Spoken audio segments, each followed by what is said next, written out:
தமிழக சட்டப்பேரவையில் எதிர்க்கட்சிகளின் கருத்துக்கு மதிப்பளிக்கப்படுவதில்லை என குற்றம் சாட்டி காங்கிரஸ் மற்றும் கம்யூனிஸ்ட் கட்சிகளும் வெளிநடப்பு செய்தன. பாதிப்பு ஏற்பட்ட போது விவசாயிகளுக்கு எந்த விதமான நிவாரணம் கொடுக்கவில்லை. ஒரு ஆண்டிற்கு குறைந்தது 100 நாட்களாவது சட்டமன்றம் நடத்த வேண்டுமானால் நடத்த முன் வரவில்லை. சென்ற ஆண்டை நடத்தப்பட வேண்டிய இந்த கூட்டம் இந்த ஆண்டு கூட்டப்பட்டிருக்கிறது. ஆகவே ஒரு செயலிழந்த அரசாக இருக்கக்கூடிய இந்த அரசு இப்போது கூட்டத்தை கூட்டி கவர்னர் பேச ஆரம்பித்தால் எதிர்க்கட்சிகள் கையை உயர்த்தி இவருடைய பிரச்சனைக்கு பதில் சொல்லுங்கள் என்று கேட்டால் அவகாசம் கொடுக்கவில்லை. ஆகவேதான் காங்கிரஸ் கட்சி இதற்கு எதிர்ப்பு தெரிவித்து வெளிநடப்பு செய்து கொலைகள் படுகொலைகள் அதிகரித்திருக்கிறது. 110 விதியின் கீழ் அறிவிக்கப்பட்ட திட்டங்களில் மிக பெரும்பாலானவை அறிவிப்பாகவே இருக்கின்றன.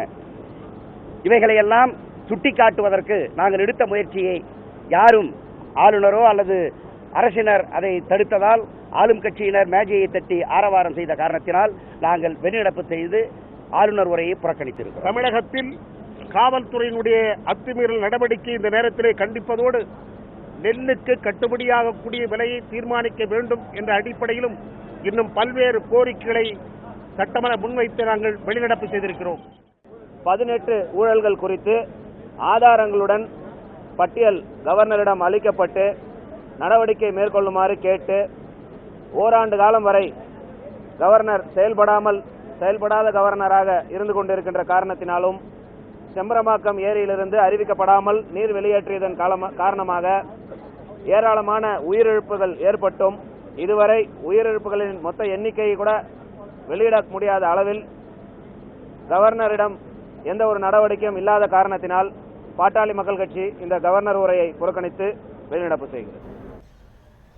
தமிழக சட்டமன்ற கூட்டத்தொடர் வரும் 23ஆம் தேதி வரை நடைபெறும் என அறிவிக்கப்பட்டுள்ளது. அலுவல் ஆய்வுக் கூட்டத்திற்கு பின்னர் செய்தியாளர்களிடம் பேசிய பேரவைத் தலைவர் தனபால் 21, 22, 23 ஆகிய 3 நாட்கள் நடைபெறும் என்றார்.